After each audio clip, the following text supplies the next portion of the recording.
बिस्मिल्लाहिर्रहमानिर्रहीम। अस्सलाम वालेकुम बेटा, कैसे हैं आप लोग? बेटा first year chemistry chapter number 11। आज हमारा टॉपिक है हाफ़ लाइफ पीरियड। बेटा हाफ़ लाइफ पीरियड जो है, इसको डिस्कस करने से पहले हमारे पास जो है वो शॉर्ट क्वेश्चन हैं दो। जो ऑर्डर ऑफ रिएक्शन से बेटा रेलिवेंट है, वो कहता है the sum of coefficient of a balance chemical equation is not necessarily too important to give order of reaction. कि बैलेंस केमिकल इक्वेशन से हम कभी भी ऑर्डर ऑफ रिएक्शन जो है वो नहीं निकालते, बल्कि ऑर्डर ऑफ रिएक्शन हम हमेशा एक्सपेरिमेंटली डिटरमाइन करते हैं। अब आपके सामने एक रिएक्शन है जिसमें 2H2 + 2NO2 रिएक्शन करके 2H2O2 और N2 बना रहे हैं। अब अगर हम देखें तो दो इसके को जो है ना, वो हाइड्रोजन के कोफिशिएंट है, मोल्स हैं यानी, और दो NO2 के मोल हैं, तो टोटल इनका सम लेंगे तो वो 4 आ जाएगा। इसका मतलब इस रिएक्शन को फोर्थ ऑर्डर होना चाहिए, लेकिन एक्चुअली ये रिएक्शन जो है वो थर्ड ऑर्डर है।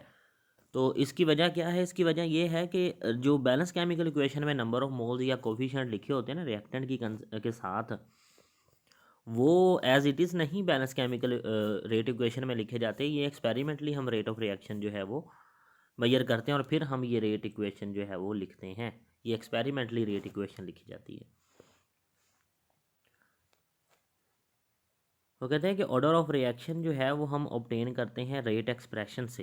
ये हम जानते हैं कि यहाँ से हमने रेट इक्वेशन लिखी है, इसको हम रेट एक्सप्रेशन भी कहते हैं।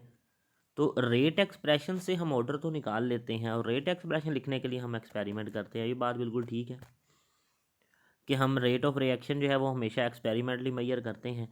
एक रिएक्शन की कंसनट्रेशन जो है वो जिसके ऊपर रिएक्शन की रेट डिपेंड ही नहीं कर रही, मतलब ये दो रिएक्टेंट है, एक रिएक्टेंट की कंसनट्रेशन के ऊपर रिएक्शन की स्पीड डिपेंड नहीं कर रही, तो उसको फिर हम रेट इक्वेशन में नहीं लिखेंगे। और उसके मुताबिक, उस रिएक्टेंट के मुताबिक जो है वो रेट ऑर्डर ऑफ रिएक्शन जो होगा वो ज़ीरो ऑर्डर होगा, यानी कि उसके ऊपर रिएक्शन की रेट डिपेंड नहीं करेगी। नेक्स्ट बेटा हमारे पास है half life period. Half life आधा टाइम, आधी ज़िंदगी, वो टाइम जिसमें एक रिएक्टेंट जो है वो 50% प्रोडक्ट में कन्वर्ट हो जाता है, उसको हम कहते हैं हाफ लाइफ पीरियड। और इसको हम रिप्रेजेंट करते हैं T फॉर टाइम और 1/2 हाफ टाइम या हाफ लाइफ पीरियड। तो ये डेफिनेशन बेटा आपने नोट कर लेनी है। अब हम एग्जांपल पढ़ते हैं। सबसे पहले हमारे पास एग्जांपल है N2O5। इसका बेटा हाफ लाइफ जो टाइम है वो है 24 मिनट। 45 डिग्री सेल्सियस पे 24 मिनट के बाद N2O5 जो कि जितनी भी अमाउंट होगी वो हाफ रह जाएगी। लेट्स सपोज हमारे पास 0.1 मोल पर DM³ जो है वो N2O5 के हैं 45 डिग्री सेल्सियस पे। तो 24 मिनट के बाद ये 0.01 मोल पर DM³ रह जाएंगे, और मज़ीद 24 घंटे बाद ये और हाफ़ हो जाएगी, और उसके 24 घंटे बाद फिर ये मज़ीद जो है वो हाफ़ होती जाएगी। तो ये जो है बेटा वो हाफ़ लाइफ टाइम है। यूरेनियम की अगर हम हाफ़ लाइफ टाइम की बात करें तो यूरेनियम का हाफ़ लाइफ टाइम जो है ना वो 710 मिलियन ईयर्स है। यानी अगर हमारे पास 1 किलोग्राम जो है वो यूरेनियम हो तो इतने 710 मिलियन ईयर्स के बाद उसका आधा किलो रह जाएगा। तो ये हाफ लाइफ टाइम है यूरेनियम का। हाफ लाइफ पीरियड और ऑर्डर ऑफ रिएक्शन, बेटा आपने हाफ लाइफ टाइम पीरियड को short question point of view से प्रिपेयर करना है। Short question point of view से प्रिपेयर करना है। अब ऑर्डर ऑफ रिएक्शन और हाफ लाइफ के दरमियान में क्या ताल्लुक है, हम इसको फाइंड करने जा रहे हैं। वो कहते हैं कि किसी भी कोई भी ऑर्डर का रिएक्शन है उसका जो हाफ लाइफ पीरियड होगा that is inversely proportional to the initial concentration raise to power 1 less than the order of reaction. कि यहाँ पे मैं हाफ लाइफ टाइम लिखने जा रहा हूँ, यहाँ पे n जो है स्मॉल n बेटा ये ऑर्डर को रिप्रेजेंट कर रहा है, इसको रिप्रेजेंट कर रहा है ऑर्डर को। तो ये जनरल इक्वेशन, इसको आपने याद रखना है T1/2 इंटू n और 1/a। यहाँ पे बेटा जो a है ना स्मॉल a, ये इनिशियल कंसंट्रेशन है कि रिएक्टेंट की हमने शुरू में कितनी अमाउंट इस्तेमाल की थी, शुरू में रिएक्टेंट की हमने शुरू में कितनी अमाउंट ली है, ये इनिशियल कंसंट्रेशन है। और n-1 less than 1 power less than order of reaction. तो ये आपने इसको बेटा जो है वो नोट कर लेना है।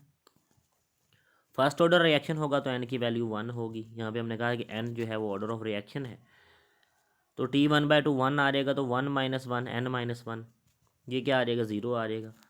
तो इसका मतलब ये है कि इस फर्स्ट ऑर्डर रिएक्शन जो है इसकी जो ऑर्डर हो हाफ लाइफ टाइम होगा वो डिपेंड नहीं करता कंसनट्रेशन इनिशियल कंसनट्रेशन पे। और जब हम इस इक्वेशन को मज़ीद सॉल्व करते हैं तो हमारे पास ये सोल्यूशन आ जाता है T1/2 × 1 और इज इक्वल टू 0.693/K। अगर हम बात करते हैं सेकंड बेटा ऑर्डर रिएक्शन की, तो उसके लिए n की वैल्यू 2 होगी। जब हम ये पुट करते हैं तो हमारे पास ये इक्वेशन आ जाएगी। यानी ये जनरल इक्वेशन एक ही है जिसमें हमने n की वैल्यू यानी ऑर्डर ऑफ रिएक्शन पुट करते जा रहे हैं। तो 2 - 1 जब करेंगे तो ये a⁻1 आ जाएगा। अब यहाँ पे हाफ लाइफ पीरियड जो है वो इन्वर्सली प्रोपोर्शनल होता है, इनिशियल कंसंट्रेशन पे डिपेंड करता है, और इसका सोल्यूशन हमारे पास ये आ जाएगा। थर्ड ऑर्डर रिएक्शन की बात करें तो थर्ड ऑर्डर रिएक्शन के लिए n की वैल्यू 3 होगी। और इसके लिए हम बेटा जनरल एक्सप्रेशन लिखें तो वो हमारे पास आ जाएंगे, n की जगह पे 3 पुट करते जाएंगे हम उसी इक्वेशन में। तो ये T1/2 3 टाइम्स और inversely directly proportional to 1/a²। तो इसका सोल्यूशन हमारे पास ये आ जाएगा। अब इनिशियल कंसंट्रेशन के स्केयर के ऊपर हाफ लाइफ पीरियड डिपेंड कर रहा है, यानी कि ए का यहाँ पे क्या आ रहा है, स्केयर आ रहा है। क्वेश्चन है बेटा शॉर्ट क्वेश्चन के 50% hypothetical first order reaction complete in 1 hour. Remaining 50% जो है वो उसको ज़्यादा टाइम चाहिए होता है। तो वह कहता है हाफ लाइफ जो होती है फर्स्ट ऑर्डर रिएक्शन की, वो तो इनिशियल कंसंट्रेशन पे डिपेंड नहीं करती। इसका सोल्यूशन हमारे पास ये आया था। तो हाइपोथेटिकली अगर हम देखें,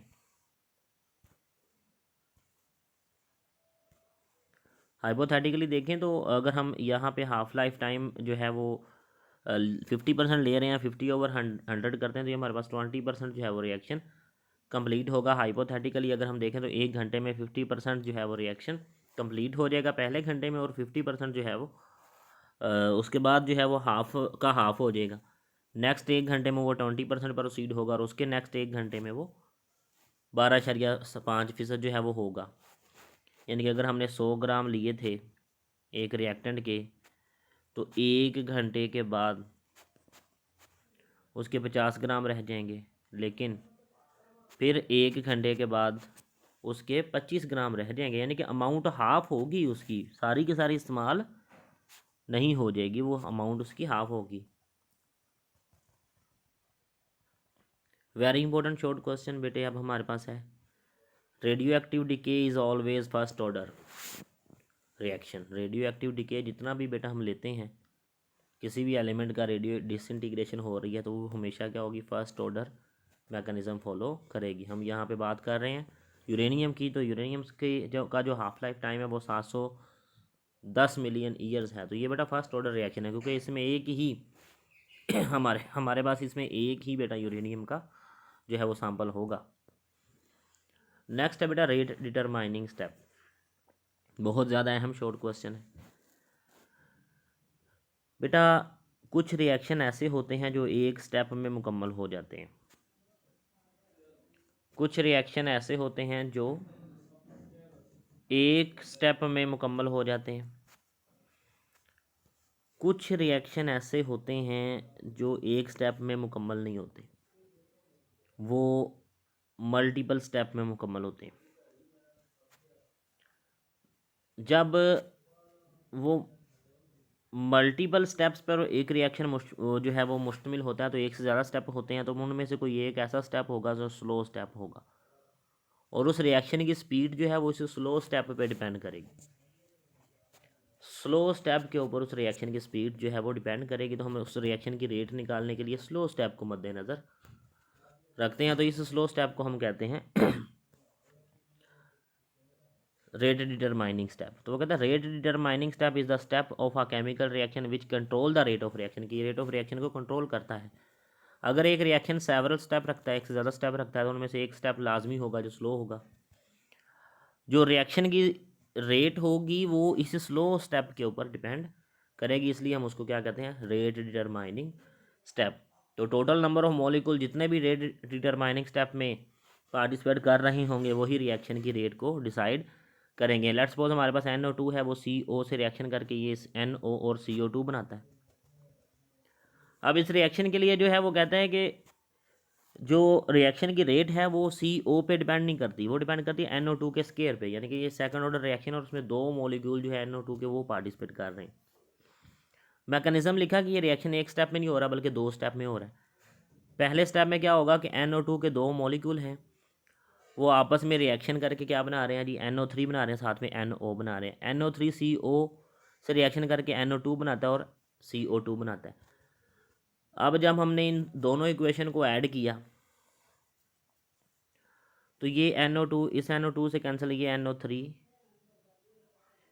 इस NO3 से कैंसिल, हमारे पास क्या रह जाएगा, यहाँ पे NO2 रह जाएगा, यहाँ पे CO रह जाएगा, वो हमने रिएक्टेंट में लिख लिया। यहाँ पे NO और CO2 बचेगा, वो हमने यहाँ पे प्रोडक्ट में लिख लिया।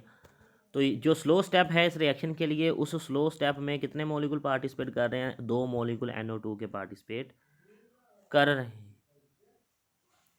2 मॉलिक्यूल यहाँ पे पार्टिसिपेट कर रहे हैं। तो ये 2 मॉलिक्यूल जो है बेटा, इनकी वजह से रिएक्शन की स्लो स्टेप में जितने मॉलिक्यूल पार्टिसिपेट करेंगे उन्हीं के ऊपर रिएक्शन की स्पीड डिपेंड करेगी। तो इस एक बड़ा अहम शॉर्ट क्वेश्चन है, what is difference between fast reaction and slow reaction, rate determining step sorry and fast step. तो फास्ट स्टेप जो होगा बेटा वो जल्दी हो जाएगा और उससे हम रिएक्शन की रेट नहीं निकाल सकते। जो स्लो स्टेप होगा वो आसान थोड़ा सा स्लो चलेगा, तो उस रिएक्शन की स्पीड स्लो स्टेप पे डिपेंड करेगी। तो जो अभी हमने एग्जांपल पढ़ी है बेटा, 2NO प्लस 2H2, तो 2H2O बनाते हैं प्लस N2 बनाते हैं सॉरी। तो इसके 2 स्टेप हैं, NOH2 पे से रिएक्शन करके क्या बना रहा है, H2O2 और N2 बना रहा है, और H2 जो है ना वो H2O2 से रिएक्शन करके H2O वाटर बना रहा है। तो इसमें जो स्लो स्टेप है वो पहला है, तो रिएक्शन की रेट इस स्टेप पे डिपेंड करेगी। Slow step rate determining step होता है। रिएक्टेंट जो फास्ट स्टेप में होते हैं बेटा वो रेट इक्वेशन से में हम नहीं लिखते, जो यानी कि यहाँ पे हमने इस रिएक्शन के लिए हमने रेट जो लिखी है उसमें हमने NO2 लिखा है। ये जो फास्ट स्टेप है इसमें जो भी कुछ भी है रिएक्टेंट में, NO3 है CO है, वो हमने दोनों ही रिएक्शन में नहीं लिखे, हमने सिर्फ स्लो स्टेप को देखकर रेट इक्वेशन लिखनी होती है। Not able to determine order of reaction के फास्ट स्टेप जो होगा बेटा वो उसमें उससे हम रिएक्शन की रेट जो है उसको कंसिडर ही नहीं करते, तो इसलिए हम इसको कभी भी इस्तेमाल नहीं करेंगे कि ये ऑर्डर ऑफ रिएक्शन के बारे में बताए। तो ये था बेटा हाफ लाइफ टाइम। नेक्स्ट इंशाल्लाह हम एक्टिवेशन एनर्जी पढ़ेंगे, तब तक के लिए इजाज़त चाहूँगा बेटा, अल्लाह हाफिज़।